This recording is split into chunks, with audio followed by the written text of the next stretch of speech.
各駅停車西武新宿行きが8両編成で参ります。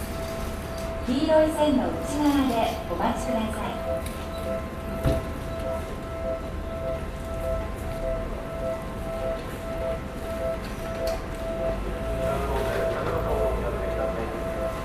まもなく4番ホーム各駅停車西武新宿行きが8両編成で参ります。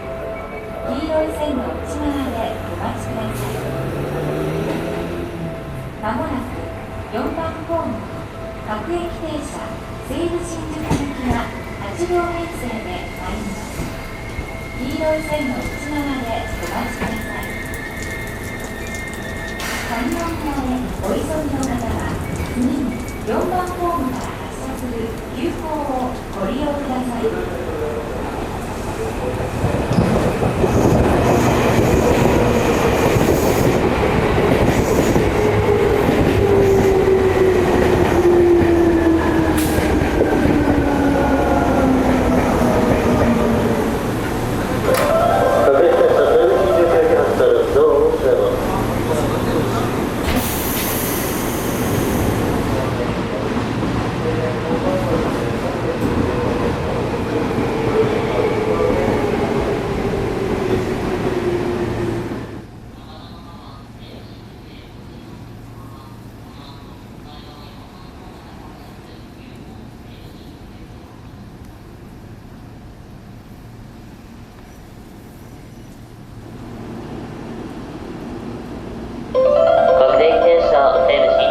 発車です。ドアを閉めます。ご注意ください。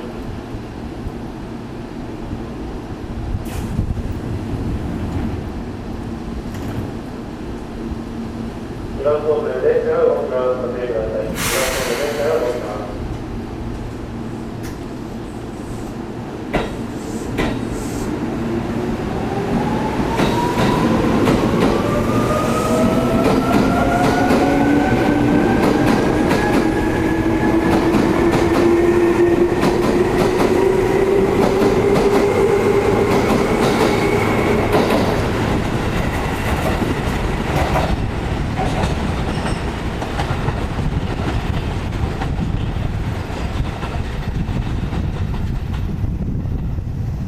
この電車は途中練馬で各駅停車池袋行きにお乗り継ぎができます。